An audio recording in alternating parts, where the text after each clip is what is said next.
Fala galera, eu sou o Fábio, bem-vindo ao Hack Nerd. Hoje eu vou falar da crítica de Mortal Kombat, o filme, com spoilers.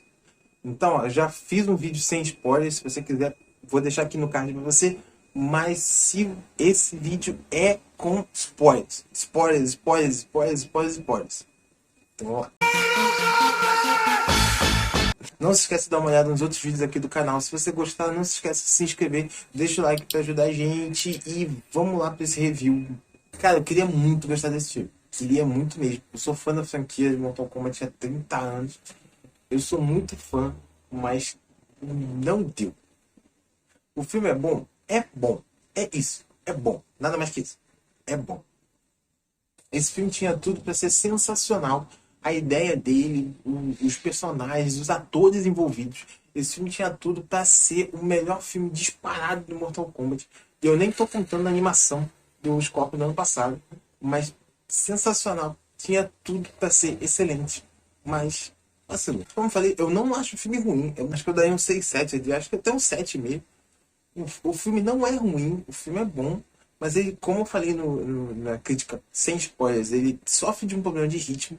E muito desse problema de ritmo vem justamente do personagem principal do filme, que é o Cole Young. Tinha muitas teorias entre os fãs dizendo que o Cole Young podia ser o irmão do Sub-Zero. Ele sendo um trocadilho com o nome e tudo. O Cole Young é sim parente de um personagem importante da franquia, mas não é de quem a gente esperava, nem da forma que a gente esperava. A cena inicial mostrada na semana passada, inclusive eu comentei aqui no canal, ela já mostrava uma parte do filme que a gente não sabia, que era justamente o fato do Scorpion ter uma filha. Sim, o Scorpion nunca teve uma filha na franquia, nem como Hanzo, nem como Scorpion, obviamente, mas aí acaba tendo uma filha que sobrevive ao ataque do Sub-Zero ao clã e à família dele, e essa família ela mantém o legado dos Hasashi por gerações até chegar no Cole. Sim, como dito pelo Raiden mais no meio do filme, o Cole é o descendente do Scorpion de 4.000 anos depois do ataque e a morte do Hanzo. O grande problema do filme é justamente esse. O Cole. O Cole carrega o filme de uma maneira muito ruim. A ideia do Cole é justamente atrair novos fãs para a franquia, ao mesmo tempo que ele é um personagem icônico para fãs antigos, já que ele é um parente do Scorpion, que é um dos personagens mais queridos da série, se não o personagem mais querido da série, junto com o Sub-Zero.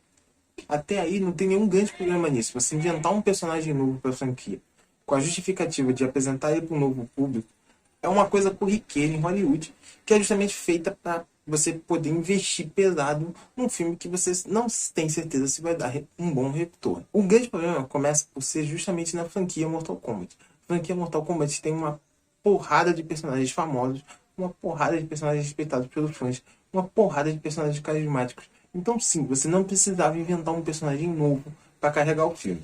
Mas nesse ponto, o Cole não é nem um personagem ruim. Como lutador, ele até se salva dentro do filme. O grande problema é a backstory dele.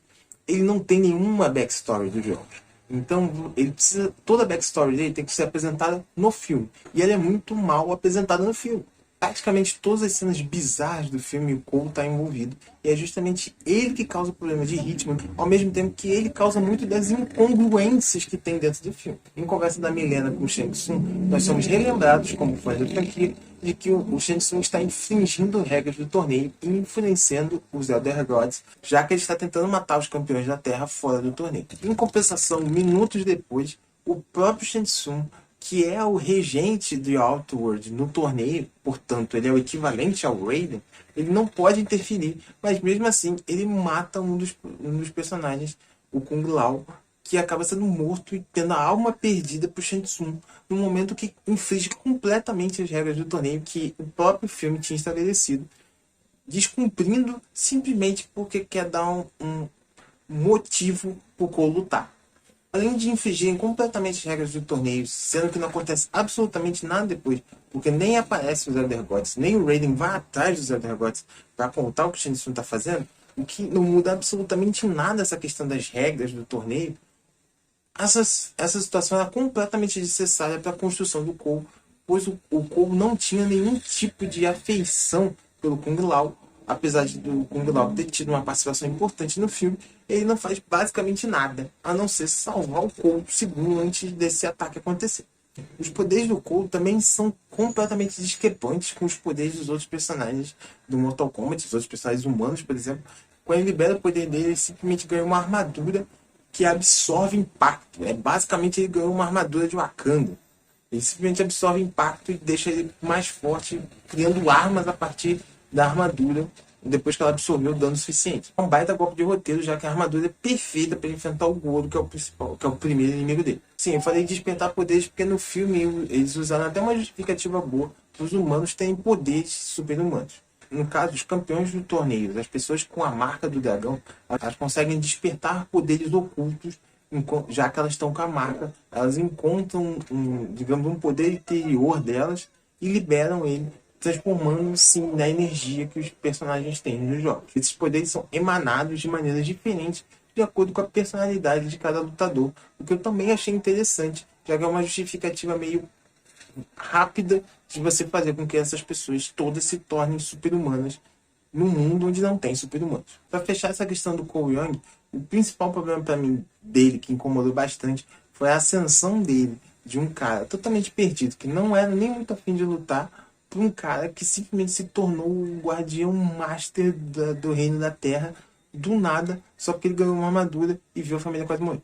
A construção dele não é boa e é típica do herói escolhido para resolver uma situação, porque ele é diferente dos outros, porque não faz o menor sentido, nem dentro da história da série, nem dentro da história do próprio filme, que o Liu Kang, por exemplo, que foi treinado para isso desde pequeno, se torne rapidamente inferior a ele, simplesmente porque ele decidiu ser o líder e acabou a história.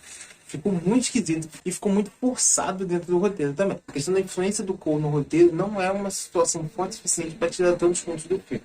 Então, por que eu tirei 3 pontos do filme?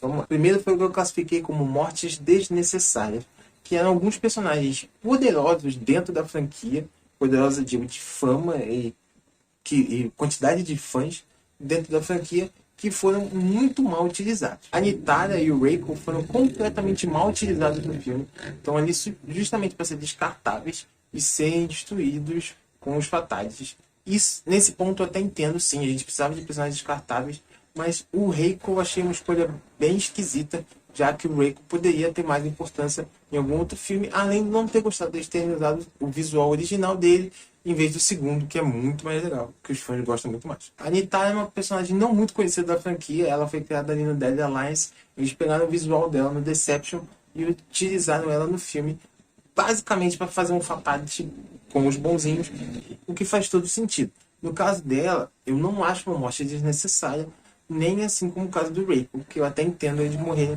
nesse filme também. Mas aí vem o grande porém. As grandes mortes desnecessárias desse filme se resumem a 4 principais: Kano, Milena, Reptile e Kung Lao. Sim, se você não percebeu, sim, o Reptile está no filme. Como o próprio Shang Tsung chama, o reptiliano Syzoth está no filme. E o Syzoth é sim o ninja Reptile. O Reptile começou no Mortal Kombat como o ninja verde. Eles tinham basicamente todos o mesmo visual, Sub-Zero, Corpus, o Wehrmacht.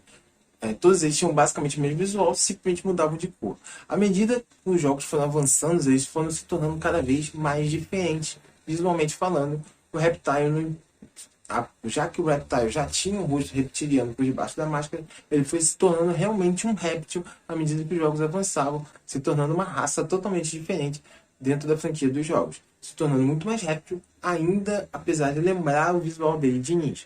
No filme eles descartaram completamente essa questão do ninja, deixaram ele só com o visual reptiliano, completamente um lagarto lutando. Ele não tem nada de ninja, não tem nada de técnicas, a não ser o seu cuspe ácido, que ele nem chega a cuspir, ele basicamente baba ácido, e o fato dele ficar invisível também, assim como nos jogos. Apesar dele ter uma luta muito legal, é morto pelo Kano em um dos primeiros fatalities do filme, mas tipo, ele não chama nada a atenção.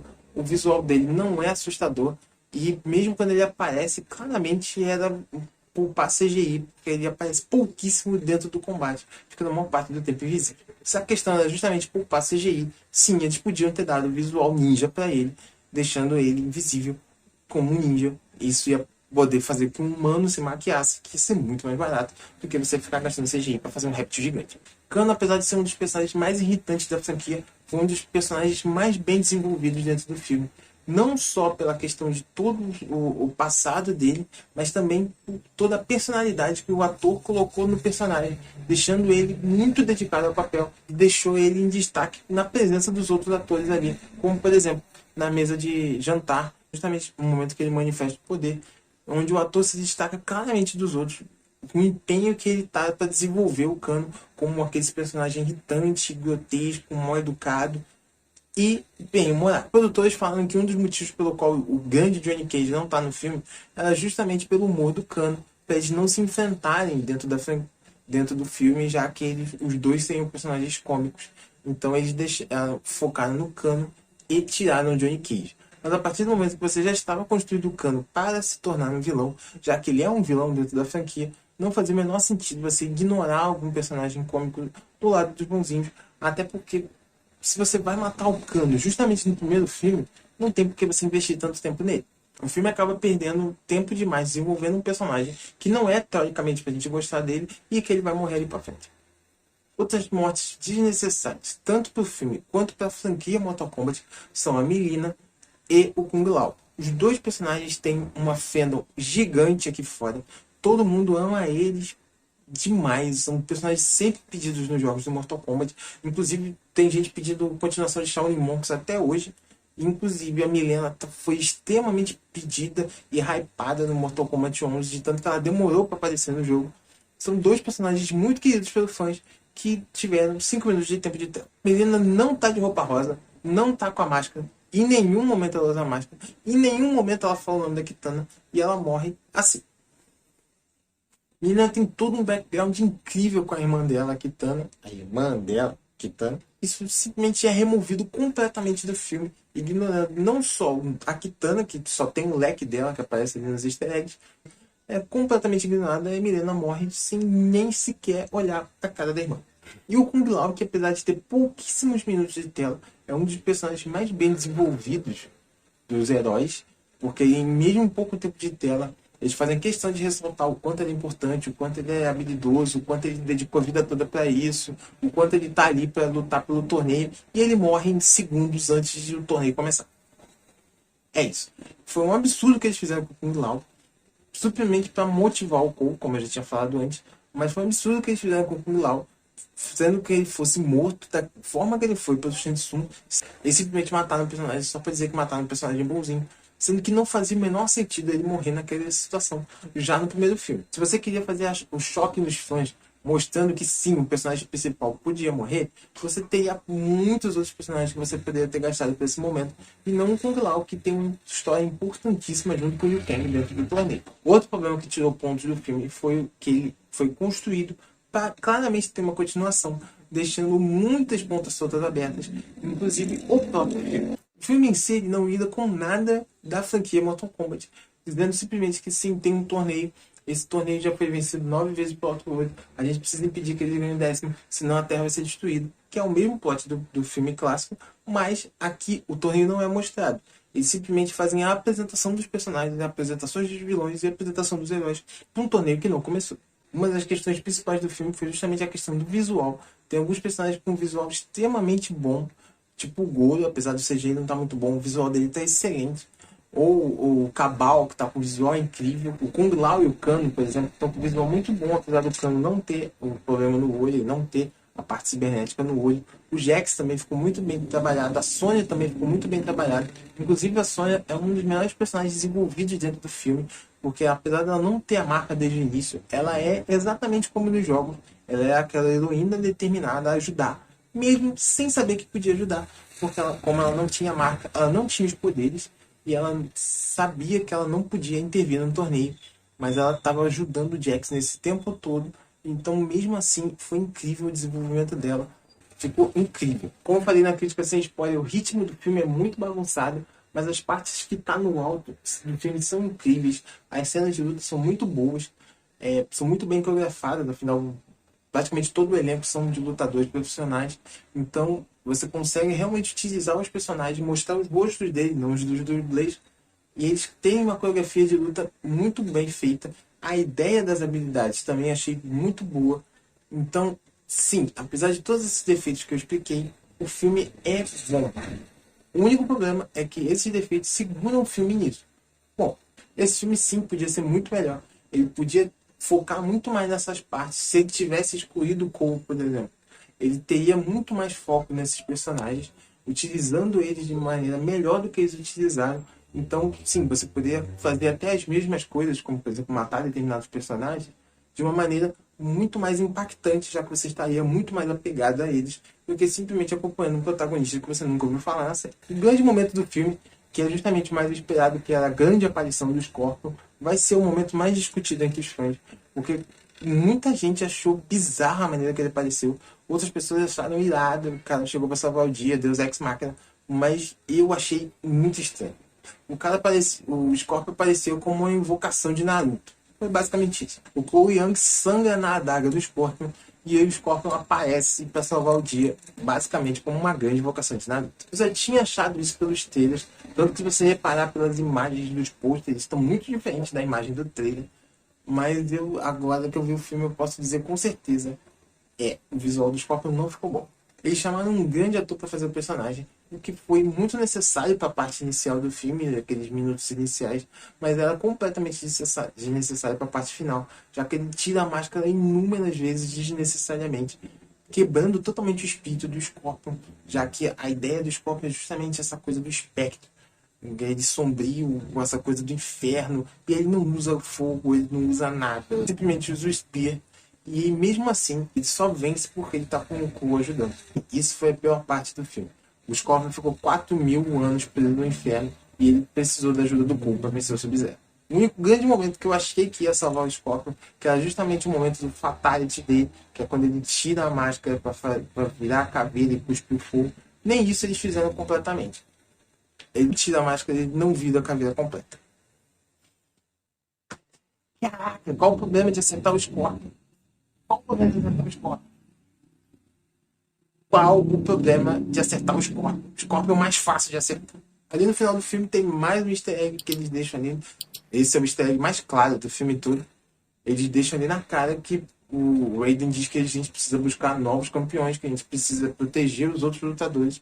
Que o Shang Tsung simplesmente esqueceu que existem ali, porque ele ficou focado no filme, nos principais, então ele esqueceu de buscar os outros lutadores do torneio. Então eles vão buscar o Johnny Cage, né? Fica claro que é o Johnny Cage, afinal o Cole fala que precisa ir para Hollywood. Logo depois eles mostram um post de um filme protagonizado por Johnny Cage. Fica claro ali que, sim, eles vão buscar o Johnny Cage e outros personagens, assim como o Shang Tsung vai trazer outros vilões.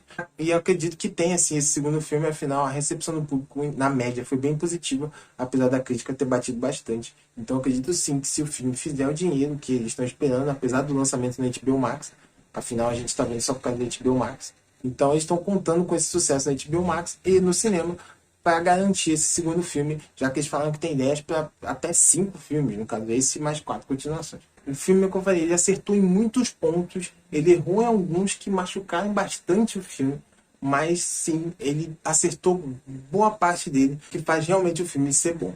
O que você espera do segundo filme? Deixa aqui nos comentários.